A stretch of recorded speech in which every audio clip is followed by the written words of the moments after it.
சென்னை அண்ணா அறிவாலயத்தில் போடிநாயக்கனூர் சாத்தூர் சட்டமன்ற தொகுதி நிர்வாகிகளோடு முதலமைச்சர் மு க ஸ்டாலின் ஒன்-டு-ஒன் ஆலோசனை மேற்கொண்டு வருகிறார். அந்த காட்சிகளை முதலில் பார்க்கலாம். விவரங்களை செய்தியாளர் பாரி கார்த்திக் இடம் கேட்கலாம். பாரி கார்த்திக், விவரங்கள்.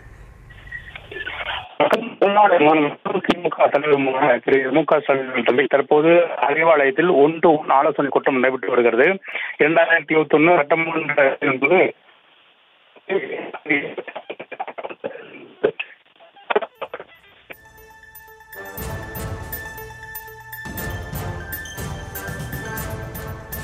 போடிநாயக்கனூர் மற்றும் சாத்தூர் சட்டமன்ற தொகுதி நிர்வாகிகளோடு முதலமைச்சர் மு க ஸ்டாலின் ஒன்-டு-ஒன் ஆலோசனை மேற்கொண்டிருக்கிறார். அந்த காட்சிகளை நாம் பார்த்து வருகிறோம். தொடர்ந்து சட்டமன்றத்தோறும் இருக்கக்கூடிய நிர்வாகிகளை அழைத்து அவர் ஆலோசனை மேற்கொண்டு வரக்கூடிய நிலையில் விவரங்களை செய்தியாளர் பாரி கார்த்திக் வழங்க நாம் கேட்டுக்கொண்டிருக்கிறோம். பாரி கார்த்திக், நீங்க தொடர்ந்து பேசலாம்.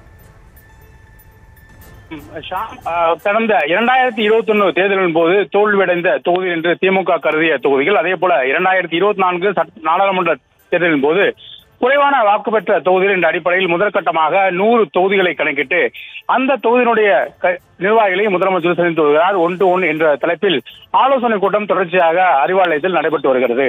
முதலமைச்சரும் திமுக தலைவருமான திரு மு க ஸ்டாலின் தலைமையில் இந்த ஆலோசனை கூட்டத்தில் மண்டல பொறுப்பாளர் முதற்கொண்டு ஒன்றிய மற்றும் பகுதி கழக செயலர்களை தொடர்ச்சியாக ஒவ்வொருவரும் தனித்தனியே 10 நிமிடம் வீதம் சந்தித்து வருகிறார்கள். அப்போது அங்கு இருக்கக்கூடிய உள்கட்சி பிரச்சனையை உடனடியாக சரி செய்ய வேண்டும் என்றும், அனைவரும் ஒருங்கிணைந்து வருகின்ற தேர்தலில் சந்திக்க வேண்டும் என்றும் பல்வேறு அறிவித்தல் வழங்கப்பட்டிருக்கிறது.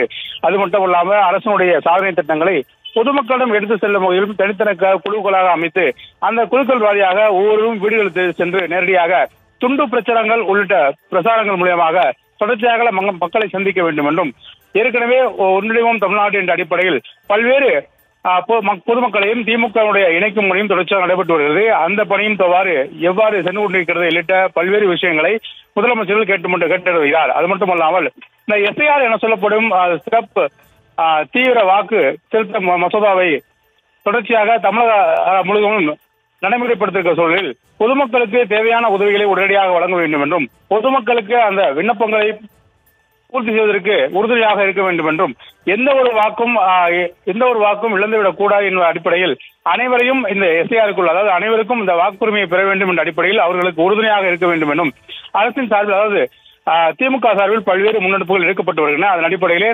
ஒவ்வொரு மாவட்டங்களிலும் சிறப்பு எண்களும் கொடுக்கப்பட்டுள்ளன. எனவே பொதுமக்களுக்கு தொடர்ச்சியாக அதோடு உறுதுணையாக இருக்க வேண்டும் என்றும் முதலமைச்சர்கள் அறிவித்து வருகிறார்.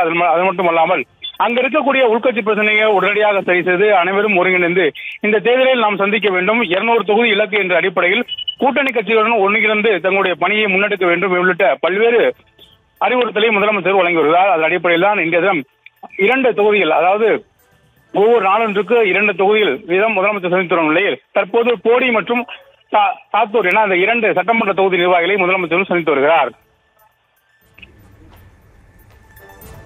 விவரங்களுக்கு நன்றி பாரி கார்த்திக்.